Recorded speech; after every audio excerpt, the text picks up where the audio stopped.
આ વખતે આચાર્ય ભાવચંદ્રજી મહારાજ સાહેબનું ચાતુર્માસ છે અને હમણાં અમારા લીંબડી અજરામર સંપ્રદાયમાં 100 વર્ષના ઇતિહાસમાં આચાર્ય મહારાજ સાહેબનું ચાતુર્માસ પહેલી વાર થઈ રહ્યું છે અને સંઘના દરેક ભાઈઓનો બહેનોનો ઉત્સાહ બહુ સારો છે.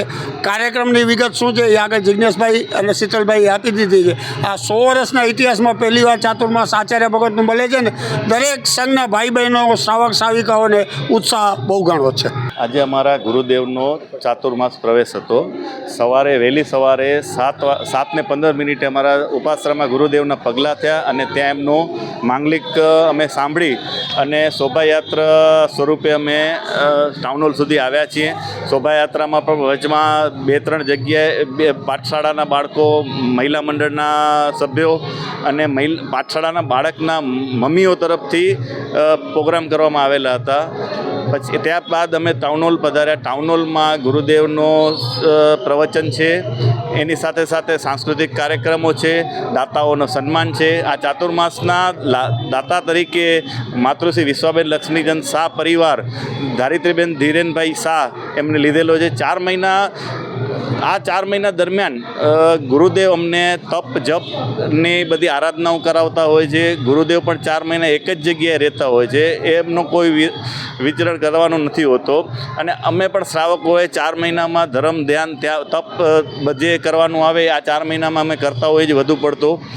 અને આ કાર્યક્રમ પત્યા બાદ સમગ્ર જૈન સમાજ માટે ભુજના નવકાશીનો કાર્યક્રમ રાખેલો. બપોરનું જમણ સમગ્ર જૈન સમાજનું જૈન મંડામાં નવકાશી રાખેલી છે. જિજ્ઞેશભાઈ શાહ. આજનો અમારો ગચ્છાધિપતિ આચાર્ય ભાવચંદ્ર સ્વામીનો નગર પ્રવેશ છે. અમારો નગર પ્રવેશમાં અમારા ઉપાશ્રયમાં સવારે માંગલિક હતા ગુરુદેવના. માંગલિકથી અમારો શોભાયાત્રા હતા. શોભાયાત્રા અમારો ટાઉન હોલમાં અને ટાઉન હોલમાં ભુજ ચકોટી સંઘનો કાર્યક્રમ છે. આજો અમારું સાધારણ ભક્તિના દાતા પરિવાર વિશ્વાબેન લક્ષ્મીકાંત શાહ, એના પરિવાર ધીરેનભાઈ શાહે સાધારણ ભક્તિનો લાભ ચાતુર્માસનો એમને લાભ લીધેલું છે, એમનું સન્માન છે. પછી અમારા સાતે સંઘના પ્રમુખ સ્મિતભાઈ ઝવેરીનું સન્માન છે. અન્ય સંઘના પ્રમુખ મંત્રી, બારેથી પધારેલા મહેમાનો અને સાંસ્કૃતિક કાર્યક્રમ, ગુરુદેવનું પ્રવચન વગેરે વગેરે અમારો કાર્યક્રમ છે.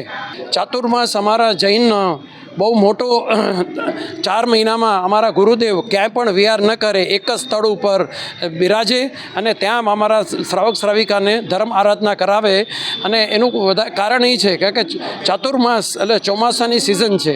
ચોમાસામાં લગભગ વરસાદ બધી જગ્યાએ હોય, એટલે વરસાદના કારણે અમારા સાધુ સંત ક્યાંય પણ વિછરે નહીં, એક જ જગ્યા સ્થિર થઈ જાય. કારણ કે વરસાદના કારણે જીવજંતુનો પગ નીચે આવે, એમનો નાશ થાય, એટલે જૈનોમાં એને પાપ ગણે છે. એટલે અમારો ચાતુર્માસનો મહિમા એ છે કે 4 મહિના સ્થિરવાસ રહી અને ધર્મ ધ્યાન કરે.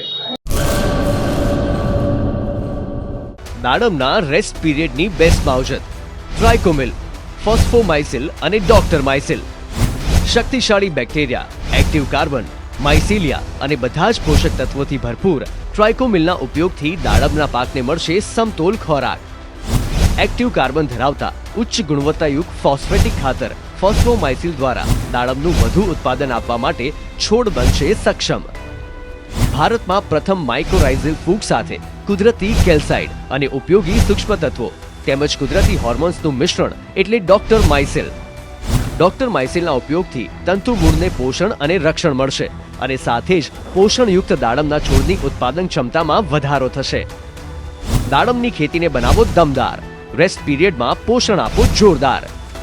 2 દાયકાથી ખેડૂતોના વિશ્વાસનું પ્રતીક. Agri Mycil Bioscience Private limited.